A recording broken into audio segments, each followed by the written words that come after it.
Majelis Hakim yang memimpin persidangan terdakwa kasus pembunuhan Brigadir Yosua Richard Eliezer dibuat geram oleh sikap salah satu saksi, yaitu Susi. Susi yang merupakan salah satu asisten rumah tangga Ferdy Sambo dan Putri Chandrawati dianggap memberikan keterangan yang berbelit-belit dan terindikasi berbohong. Kok mungkin? Nanti dulu, belum sampai situ. Inilah kalau ceritanya settingan yang seperti ini gitu loh. Saya bilang kepada saudara ya, kalau bohong itu konsisten. Ya. Terjebak sendiri kan saudara. Berapa sih anaknya saudara Putri? Asisten rumah tangga Ferdy Sambo dan Putri Chandrawati, Susi berulang kali mendapat teguran hakim saat menjadi saksi dalam sidang pembunuhan berencana Brigadir Yosua Huta Barat dengan terdakwa Richard Eliezer. Hakim menuding Susi berbelit-belit dan banyak berbohong. Kesaksian Susi pun seakan bagian dari skenario yang telah disetting. Masuk akal nggak sih cerita saudara ini? Sementara saudara menemukan saudara Putri tergeletak. Siap, saudara minta tolong. Dijawab sama saudara bercerita tadi, saudara kuat dengan saudara Joshua berantem, jangan kau naik. Masuk akal nggak? Saya minta tolong sama om tolong om dari atas. Datanglah si Ketika kuat. saudara minta tolong, kan berharap siapa saja yang mendengar suara saudara naik untuk membantu. Siap, mulia. Betul kan? Siap. Kok saudara bisa memastikan bahwa di bawah saudara Riki menghalangi saudara Joshua? Tahu dari mana? Om Kuat naik ke lantai 2. Terus? Habis itu Om Kuat lihat Joshua mungkin di bawah mau Loh, naik ke kok atas. mungkin? Nanti dulu, belum sampai situ.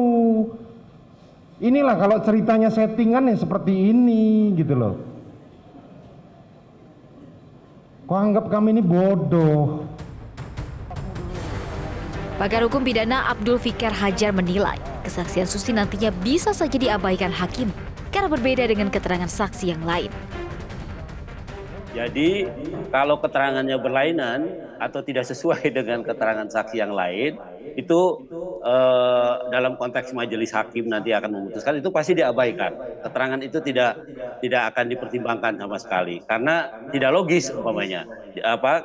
Sementara ada keterangan beberapa saksi yang memang sealur gitu, sejalan dan bisa disimpulkan pada satu peristiwa gitu. Tapi umpamanya ada kesaksian yang lain, nah itu yang menjadi pertanyaan.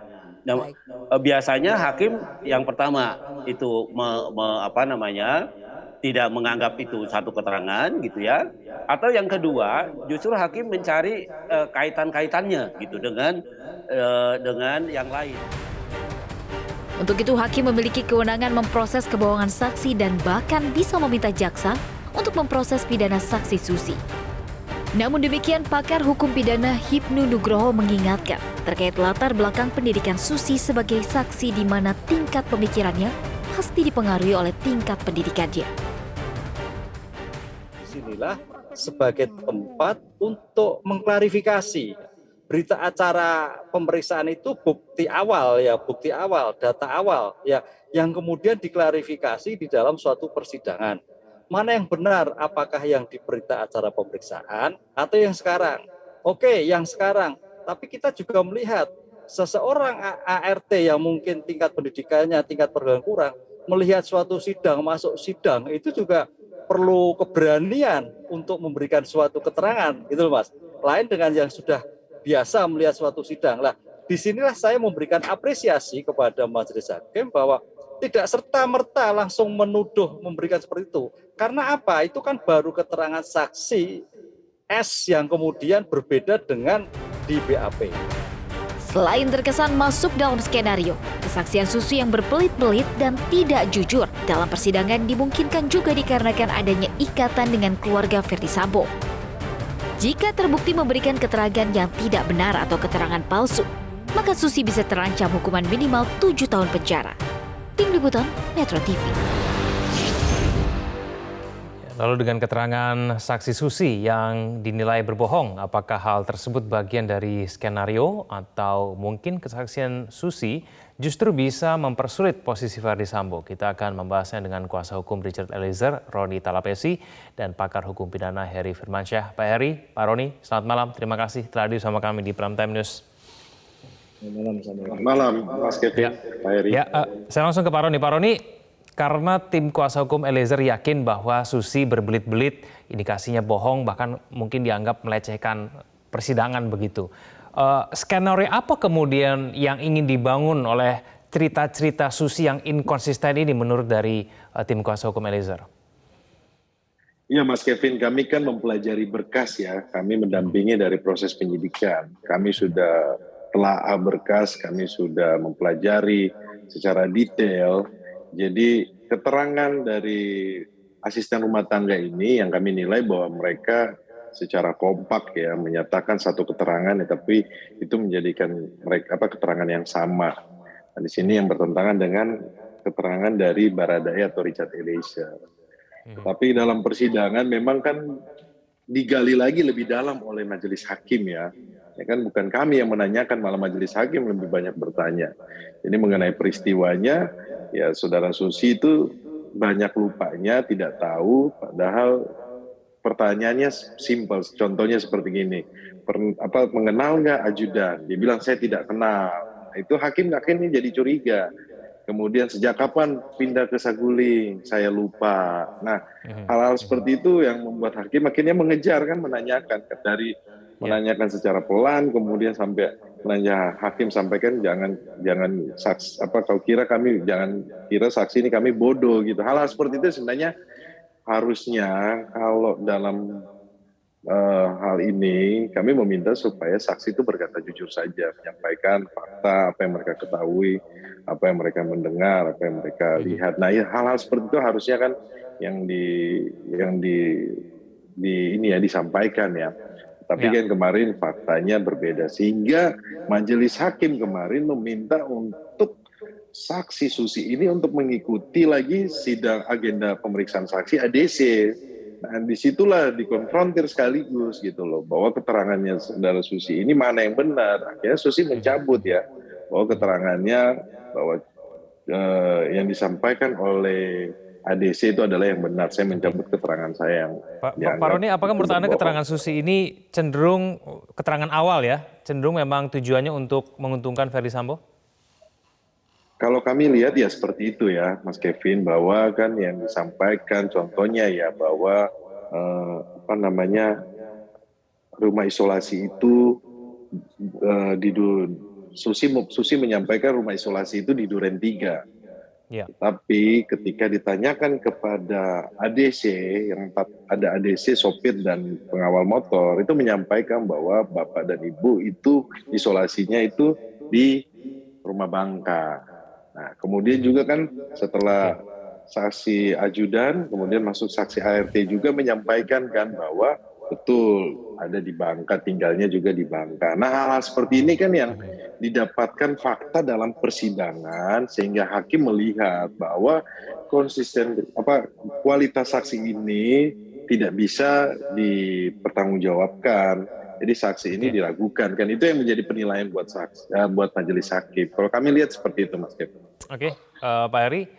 Keterangan Susi ini kita ketahui diragukan ya oleh hakim ya, ceritanya disebut sebagai settingan, bohong, bahkan sempat dicurigai memakai handsfree karena tampak diarahkan. Anda juga melihatnya demikian Pak Heri? Tentunya sebelum sampai pada kesimpulan ya Mas ya, karena memang yang berhak menakar pembuktian ini adalah hakim, termasuk bicara tentang keterangan yang disampaikan tadi. Izin Bang, saya kemudian dibuktikan di persidangan lanjutan. Karena memang masih ada kesempatan nama senior lah. Tangan dari terdakwa kuat ya, yang kemudian akan di cross examination. Menurut saya penting pelaksanaan cross examination ini ya. Tapi dalam konteks kita melihat faktanya tadi, memang ada beberapa hal yang tidak berkesesuaian ya. Jadi apa yang disampaikan di BAP, kemudian ketika ditanya di muka persidangan itu berbeda. Tinggal kemudian nanti hakim secara bijak, secara arif nanti menilai apakah keterangan yang diberikan itu substansinya masuk terlalu jauh untuk kemudian menguntungkan seseorang, atau malah kemudian memberikan keterangan yang bisa menyulitkan terdakwa yang lain, maka ini yang kemudian nanti akan ditakar mungkin Mas Egen ya. Dalam konteks ini menurut saya akan berlaku dulu pasal 174 KUHP ya. Kemarin sudah berkali-kali diingatkan oleh majelis hakim untuk berkata yang sejujurnya, bukan yang di luar dari yang tidak benar atau tidak sejujurnya. Karena sekali lagi kita akan bicara dalam forum yang bukan bermaksud menakut-nakuti, tapi ada konsekuensi hukum. Jadi ada konsekuensi logis, yuridis dari suatu tindakan yang menyampaikan keterangan informasi di muka pengadilan yang tidak benar. Maka akan masuk dia dalam konstruksi pasal 242 KUHP. Pasal 242 KUHP itu mengatakan bahwa seseorang yang kemudian menyatakan suatu keterangan atau informasi di muka sidang itu kan di bawah sumpah tidak boleh memberikan keterangan yang tidak benar. Nah, kalau dia melakukan hal itu bisa ancaman pidananya 7 tahun. Dan dapat lebih berat lagi, 9 tahun lamanya pidananya jika keterangan tadi itu, tadi saya katakan di awal, itu merugikan atau bisa berdampak buruk bagi terdakwa yang lain dalam konteks posisi pembuktiannya ya. Jadi memang ini ada kait-mengkait, ada korelasi dalam konteks ini yang perlu untuk dipahami sebagai seorang saksi. Dan tadi juga mengapa hakim itu kita nilai kemarin juga lumayan aktif ya, kalau saya nilai lumayan aktif untuk kemudian menggali fakta-fakta tadi. Karena banyak hal yang tentunya saya katakan sekali lagi tidak ada yang mengatakan ini tidak ada hubungannya. Jadi kita akan mengkaitkan dengan kausalitas lah, hubungan sebab akibat. Jadi kalau ada sesuatu yang dirasa tidak pas, maka itu perlu untuk ditanyakan lebih jauh. Nah, dalam konteks bahwa ada relasi kuasa, selama ini ada hubungan kerja yang terbangun antara si saksi dengan salah satu terdakwa atau salah dua terdakwa, ini yang kemudian ingin diyakinkan oleh hakim, jangan sampai karena hal itu kemudian dia membuat pernyataan, membuat keterangan yang tidak sebenarnya. Tanpa sadar hal itu kemudian tertangkap oleh pihak majelis maupun mungkin dari pihak yang ada, para pihak yang ada di dalam pengadilan kan, bahwa ada upaya untuk kemudian tidak menjawab secara detail, secara panjang dan lain sebagainya. Baik, keterangan mana kemudian nanti akan menjadi bahan pertimbangan hakim? Apakah keterangan awal Susi di BAP ataukah keterangan inkonsistennya pada saat di ruang sidang? Kita akan bahas itu saja. Pemirsa jangan kemana-mana, kami akan kembali. Kuasa hukum Putri Chandrawati Febri Diansyah menyinggung sidang yang lain dan meminta jaksa fokus pada sidang Sambo dan Putri saja tanpa melihat sidang yang lain. Ini perlu kita pahami bersama bahwa dakwaan jaksa itu masih harus diuji, dan pengujian dakwaan jaksa adalah melalui proses pembuktian. Jadi poin yang disampaikan di dakwaan jaksa itu tidak bisa dianggap langsung benar dan tidak bisa ditelan mentah-mentah seperti itu. Ini untuk kepentingan pengawalan kita bersama ya, karena semuanya kan harus diuji nanti dalam proses persidangan. Dan juga yang juga sangat penting adalah terbukti atau tidaknya perbuatan Pak Ferdi Sambo dan Bu Putri, ini karena sidangnya digabung, itu bergantung pada proses persidangan dalam perkara Pak Ferdi Sambo dan Bu Putri. Jadi dalam persidangan hari Selasa inilah dan juga jadwal-jadwal berikutnya itu akan dibuktikan. Dan bukan dalam persidangan yang lain. Jadi memang kita perlu sangat hati-hati mengawal ini baik dari aspek formil ataupun dari aspek material. Karena itulah pernyataan dari tim kuasa hukum dari Putri Chandrawati Febri Diansyah. Saya minta tanggapannya dari Pak Roni. Pak Roni, apa tanggapan Anda berkaitan dengan Febri Diansyah yang mengatakan bahwa sebaiknya fokus saja pada sidang Sambo dan Putri tanpa melihat sidang yang lain? Mungkin ini maksudnya sidang Eliezer juga tidak perlu diberikan perhatian yang sama begitu dengan Sambo dan Putri. Tanggapan bagaimana? Saya pikir Mas Egan ini kan ranahnya majelis hakim ya dalam memeriksa suatu perkara kan, kemudian dari jaksa penuntut umum menghadirkan saksi siapa saja, itu merupakan dari kewenangan dari majelis hakim, dan kami prinsipnya adalah kami kooperatif dan kami dalam proses persidangan klien kami ini kami mengikuti agenda, setiap agenda dengan baik ya, semuanya berjalan dengan baik. Jadi terkait dengan yang disampaikan oleh rekan Febri itu merupakan haknya dari rekan Febri ya. Tetapi kami sebenarnya tidak bisa mengomentari tentang perkara yang sedang persidangan yang mereka hadapi. Tetapi dalam hal ini kami coba menunjukkan suatu perkara ini secara objektif, yaitu mendudukan posisi klien kami bahwa klien kami ini berdasarkan keterangan saksi yang kemarin disampaikan oleh saudara Romer, Deden, kemudian Farhan, kemudian Prayogi, itu menempatkan posisi klien kami secara jelas ya, terkait dengan patuh dan taat ya. Ini kan kita pengen menggali keterangan saksi bahwa klien kami ini dalam lingkungan ajudan, bahwa kami menanyakan bagaimana posisi dari ajudan ketika menerima suatu perintah. Mereka sampaikan bahwa mereka itu selalu siap gitu, tidak berani menolak. Terus ditanyakan kan sama majelis hakim, memakai pakaian dinas atau tidak, mereka sampaikan mau pakai pakaian dinas atau tidak pakaian dinas, itu merupakan tugas kami dan kami harus patuh dan taat. Nah ini yang menjadi poin penting buat kami, menempatkan posisi klien kami ini sebagai posisi bawahan, anak buah, dan juga kemarin saya menanyakan kepada salah satu saksi, kebetulan salah satu saksi itu menjadi anggota BRIMOB aktif ya. Bagaimana kebiasaan di BRIMOB itu kemarin dijelaskan dengan cara lugas juga mengenai BRIMOB itu prinsipnya adalah ketika menerima perintah itu merupakan suatu kewajiban. Nah, hal-hal seperti ini yang akan menjadi titik masuk kami dalam pembelaan ya. Nanti detailnya kita akan sampaikan juga dengan ahli kami, kemudian asesmen psikolog kami, forensik juga. Nah, itu hal-hal seperti itu menjadi bahan kami untuk menjadi pembelaan kami di persidangan berikutnya, terutama di pledoi ya, itu akan kami sampaikan. Nah, tapi kami sekarang fokus adalah mengumpulkan saksi-saksi, kemudian barang bukti yang terkait dengan Baradae atau Richard Eliezer ini untuk menjadi bahan kami ke depannya. Seperti itu Mas Egan. Ya, Pak Roni, bagaimana dengan hakim yang kemarin melihat ada dugaan settingan begitu ya terhadap keterangan para saksi ini, khususnya mungkin ditujukan kepada Susi begitu. Apakah memang Anda melihat para saksi ini ada upaya untuk menyatukan pendapat begitu mengenai kejadian Ferdi Sambo ini? Iya Mas Egan. Setelah kami mempelajari berkas, kami sudah melihat arahnya ke situ ya. Jadi saksi asisten rumah tangga itu semuanya mereka satu suara. Jadi kami sudah tidak kaget lagi.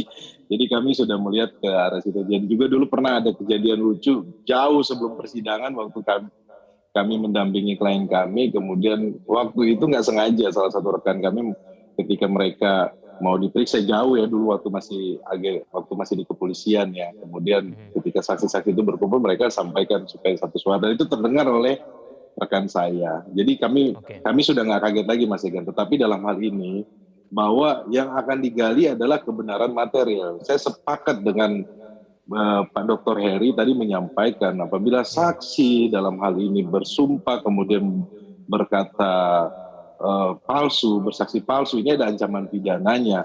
Kami sebenarnya kemarin itu tidak juga tega untuk memohon kepada saudara Susi untuk diproses secara pidana, tetapi ini juga penegasan untuk saksi-saksi yang lainnya.